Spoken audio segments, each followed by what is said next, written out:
Hello there. We just recently finished the year of 2009, and there's one thing I really have to commend it on, and that was it was an extremely diverse and strong year in animation. So many animated films were released this year, and as a whole, I was very impressed with the diversity of it all. We had the usual computer animated works that litter the marketplace, but we also got a nice dose of stop motion, hand-drawn, and Japanese anime styles. 3D was also a major influence on the animated marketplace, with people willing to pay a little extra to get the added dimension. So, let's get started with the first major animated theatrical release of 2009, Coraline. Henry Selick, the director of the stop-motion animated hits The Nightmare Before Christmas and James the Giant Peach, managed to successfully bring Neil Gaiman's story of a girl who lands in a supposedly perfect universe to the screen early in the year with the first stop-motion 3D film. Dakota Fanning did extremely well as Coraline, and Keith David oozed the right amount of coolness as a black cat who helps her on her journey. However, the main reason Coraline proved to be so good were two factors: the visual panache of the visuals and the intelligent screenplay. Almost every single little detail of Coraline was done by hand by Selick's crew, and the result was marvelous to watch. Though I only saw this in regular 2D format, I was still immersed by the look of the film, which successfully transported me to the other world of Coraline's normal world being done in dull colors. The script was also smart without feeling the need to talk down to younger members of the audience. Parents complained that it might be too scary, but a film like Coraline is actually healthier for offspring rather than a diluted, sweetened, and toned-down film that does not try hard in bringing much excitement to the viewer. That was definitely a major reason why Coraline works so well, and it proved to be quite successful, right? Mainly on word of mouth rather than a massive marketing campaign. Adventure comes knocking. Choo choo. There are some doors that should never be opened.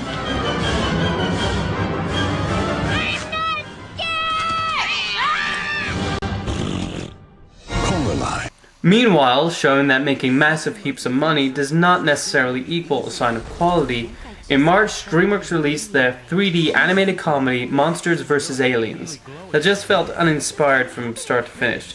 Some funny moments abound, the action sequences are well put together, and the animation is impressive even in 2D, but the filmmakers forgot a key essential: a story.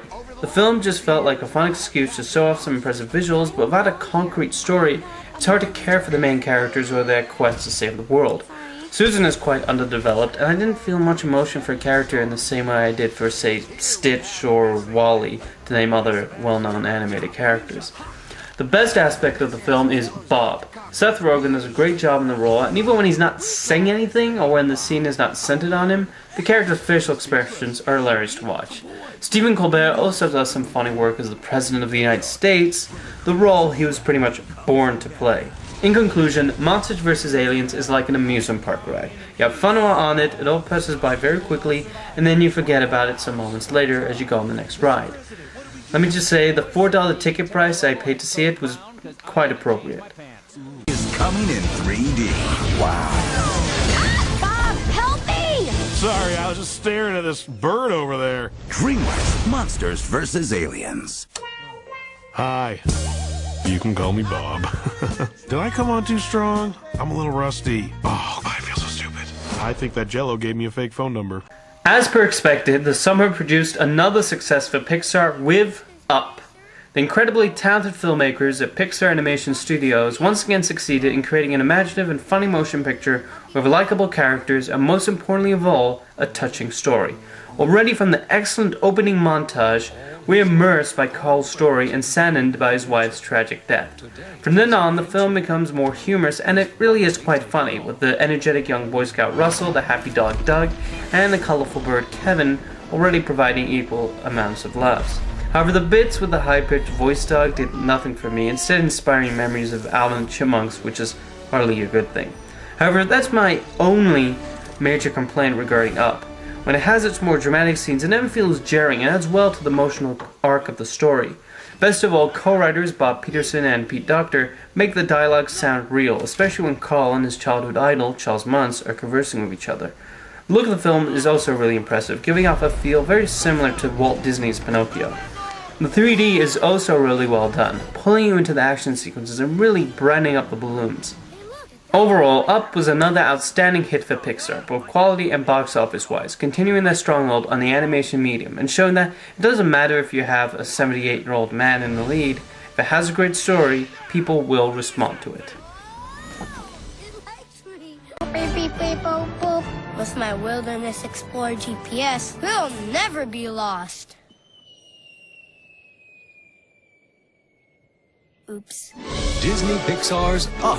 What do these do, boy? Would you throw de acuerdo contigo? I use that collar. Watashi wa hanashima to talk with. I would be happy if you stopped. Last summer also saw the international release of another major animation hitmaker with Hayao Miyazaki's Ponyo. Inspired by Hans Christian Andersen's The Little Mermaid, Ponyo was a magical experience from start to finish, giving off a very enchanting feel. The animation is splendid to watch, as each frame flows beautifully under the pencils of the Studio Ghibli artists. The little nuances of the characters are such a huge part of what makes them feel so realistic, and more than simply moving drawings. The characters are well realized in their writing as well, with the two main characters acting like actual 5-year-olds, and Suzuki's mother is probably one of the most realistic mothers ever realized on film.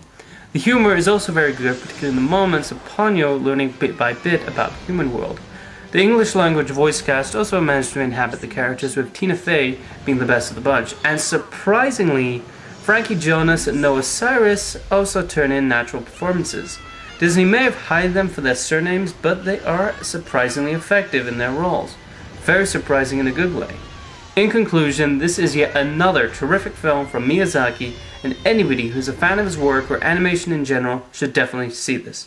Unfortunately, like a lot of Miyazaki's work, it didn't make a huge splash of audiences overseas, despite its success in Japan, but hopefully more people will give it a look when it's released on DVD and Blu-ray in March.